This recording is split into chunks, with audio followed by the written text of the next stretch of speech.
2 gündür Demokratik Kürt Hukukçular Konferansı toplandı. Bölge barolarının içinde yer aldığı, çeşitli hukuk kurumlarının içinde yer aldığı Kürt Hukukçular Konferansı toplandı Ahmet'te. 2 gündür yoğun tartışmalar devam ediyor.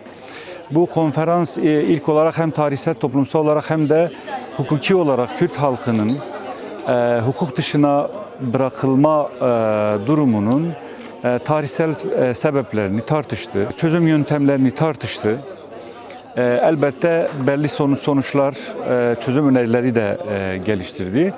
Bu konferansın ortaya çıkardığı en büyük ve bence en önemli husus Kürt halkının 100 yılı aşkın statüsüzlük durumunun tespitine dair yapılan tartışmalardı. Burada Kürt halkının kolektif haklarının, kimlik haklarının, kültürel haklarının hukuk dışına itilmek suretiyle Kürt halkının statüsüz bırakıldığına dair tespit yapıldı. Bunun da ancak bu kolektif hakların, inkar edilen kolektif hakların kimlik hakkının hukuk içerisine, anayasal yasal düzeyde hukuk içerisine alınmasıyla olabileceği tartışıldı ve esas itibariyle konferansın bir kararına da dönüştürüldü. Yani Kürt halkının mevcut statüsüzlüğünün çözüm mekanizması ya da yöntemi olarak anayasal tanınmanın olması gerektiği konferansta açığa çıkan en önemli sonuçtu.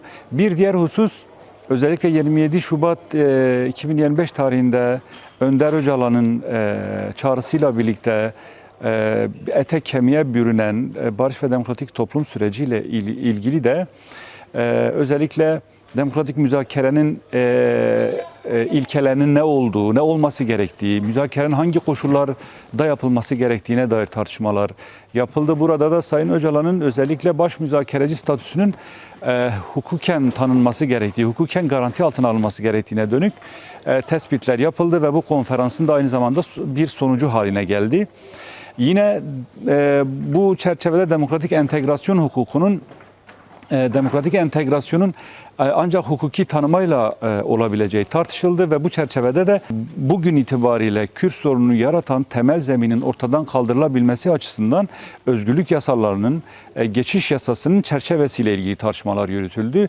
Geçiş yasasıyla ilgili ortaya çıkan temel husus şuydu: özellikle hem Önder Öcalan'ın statüsünün yasal bir çerçeveye oturtulması, hem dağdaki gerillaların demokratik topluma, demokratik siyasete katılmasının koşullarının sağlanması gerektiği, hem cezaevindeki siyasi tutsakların serbest bırakılması, yine vatandaşlıktan çıkarılan insanlardan tutun da yurt dışında sürgünde olan insanlara kadar bütün bu durumları içine alacak bir geçiş yasasının TBMM'de çıkması gerektiği vurgulandı ve bu bir konferans kararına da dönüştü. Buna ilişkin hukuki mücadelenin yürütülmesine dair hususta bir karara dönüştü. Yine TMK, CMK, Türk Ceza Kanunu gibi kanunların, yine anayasanın, belediye kanununun, siyasi partiler kanununun, milli eğitim temel kanunu gibi kanunların kaldırılması ya da değiştirilmesi gereken maddeler ve hususlar tartışıldı.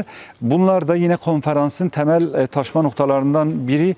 Özellikle ana dilde eğitim, ana dilde kamusal hizmetlerin alınması gibi hususlar yine bu konferansın hem temel tartışma gündemleri hem de kararlaşmalarına dönüştü. Yerel yönetimler başlığında, yerel yönetimler ve ekoloji başlığında hem kayyum politikası, hem yerel demokrasi bağlamı, hem de halkın kendi kendisini yönetme durumunun, olgusunun hukuk içerisine alınarak çözümün gerçekleştirilebileceği, yol temizliği, süreç bağlamında yol temizliğinin yapılabileceği tartışıldı. Yine konferans bileşeni bunu bir karar haline getirdi ve bunların bütünü olarak da aslında Türkiye'de bir demokratik anayasal dönüşüm gerçekleşmesi gerektiği hususu da bu konferansın en temel tartışma noktalarından biriydi. Nihai olarak da konferansımız demokratik anayasal dönüşümü dönüşümün hukuki mücadelesini verme noktasında bir kararlaşmaya da vardı. Nihai olarak da bütün bu hususları değerlendirirken Kürt halkının mevcut statüsüzlüğünün giderilebilmesi açısından demokratik birlik perspektifi doğrultusunda Kürt hukukçuların bir araya gelmesi, mücadele zeminini birleştirmesi ve mücadele mekanizmalarını geliştirmesi yönünde kararlar alındı. Önümüzdeki süreçte Kürt Ulusal Hukukçular Konferansı'nın düzenlenmesi çağrısı yapıldı. Bu çağrı çerçevesinde bu konferansın düzenleyici olan bütün kurumlarına sorumluluklar verildi ve Kürt Ulusal Hukukçular Konferansı'nın düzenlenmesi için de çalışmalara bugünden itibaren çalışmaya başlayacağız.